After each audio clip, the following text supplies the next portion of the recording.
विषय हिंदी व्याकरण कक्षा छठी। हिंदी व्याकरण में आज हम वचन और उसके दो प्रकार के बारे में पढ़ेंगे। सबसे पहले हम वचन किसे कहते हैं यह जानेंगे।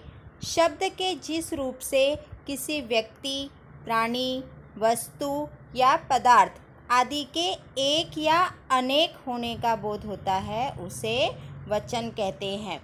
वचन में संज्ञा की संख्या अर्थात नंबर का बोध होता है। तो बच्चों, वचन किसे कहते हैं? जब आपको किसी भी व्यक्ति, प्राणी, वस्तु या पदार्थ आदि के संख्या के बारे में कि वे एक हैं या अनेक हैं का पता चले तो वह वचन कहलाएगा। वचन के दो प्रकार होते हैं, पहला एकवचन, दूसरा बहुवचन। अब हम वचन के पहले प्रकार अर्थात एकवचन के बारे में पढ़ेंगे। शब्द के जिस रूप से एक ही व्यक्ति, प्राणी या पदार्थ आदि का बोध होता है उसे एकवचन कहते हैं। जब किसी व्यक्ति, प्राणी या पदार्थ की संख्या एक हो अर्थात वे एक सिंगल नंबर में हो तब वह एकवचन होगा। जैसे घोड़ा, तितली, कलम, नाव, गुब्बारा। अब हम वचन के दूसरे प्रकार अर्थात बहुवचन के बारे में पढ़ेंगे। शब्द के जिस रूप से एक से अधिक व्यक्तियों, प्राणियों या पदार्थों का बोध होता है उसे बहुवचन कहते हैं। अर्थात बच्चों, जब कोई व्यक्ति, प्राणी या वस्तु या पदार्थ एक से अधिक संख्या में दिया हो तो वह हमारा बहुवचन होता है। जैसे कलमें, घोड़े, तितलियाँ, पत्ते, केले। अब हम एक वचन से बहुवचन बनाने के नियम पढ़ेंगे। सबसे पहले, जब किसी पुल्लिंग शब्द के अंत में आ का उच्चारण आए तब वहाँ पर आ के स्थान पर ए लगाकर उसका बहुवचन बनाया जाता है। जैसे जूता, जूता के अंत में आ का उच्चारण हो रहा है तो उसमें ए लगाकर उसका बन गया बहुवचन जूते।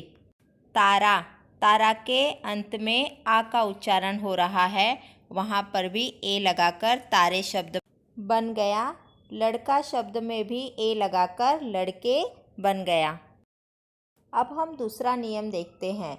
जिस स्त्रीलिंग शब्दों के अंत में अ का उच्चारण हो तो उस जगह पर ए लगाकर उसका बहुवचन बनाया जाता है। जैसे कलम शब्द के अंत में अ का उच्चारण हो रहा है तो वहाँ पर अ के स्थान पर ए लगाकर उसका बहुवचन रूप बन गया कलमें।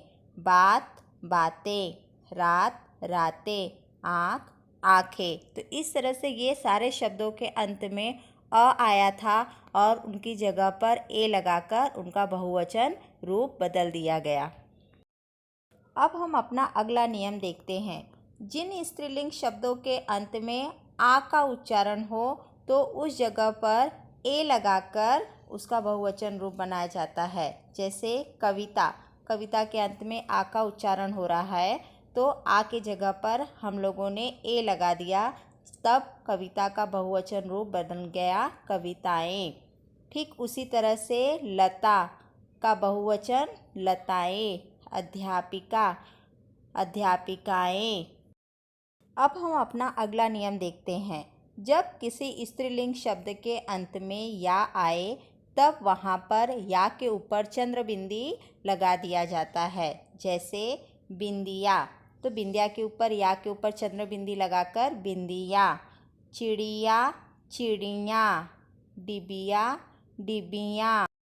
अब हम अपना अगला नियम देखते हैं। जब किसी स्त्रीलिंग शब्द के अंत में छोटी ई की मात्रा आए तब उसका बहुवचन रूप बनाते समय उसमें या जोड़ दिया जाता है।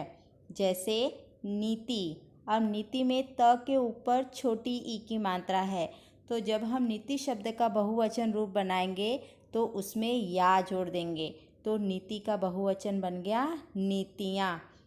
गति, गति में भी त के ऊपर छोटी ई की मात्रा है तो जब हम इसका बहुवचन रूप बदलेंगे तब उसमें भी या जुड़ गया जिसकी वजह से वह गति का गतियाँ बहुवचन बन जाएगा।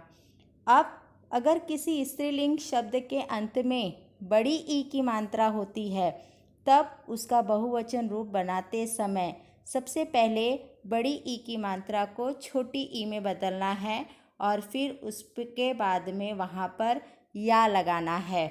जैसे नारी, अब नारी में र के ऊपर बड़ी ई की मात्रा है, तो सबसे पहले हम उस पर छोटी ई की मात्रा लगाएंगे, फिर उसमें या जोड़ेंगे, तो नारी का बन गया नारियाँ। दूसरा उदाहरण है थाली। थाली में ल के ऊपर भी बड़ी ई की मात्रा है, तब जब हम उसका बहुवचन रूप बनाएंगे तो सबसे पहले बड़ी ई की मात्रा को हम छोटी ई में बदलेंगे और उसके बाद में उसमें या लगाएंगे, तब थाली का भी बहुवचन रूप बदल गया थालियाँ। अब हम अपने अगले नियम पर आते हैं।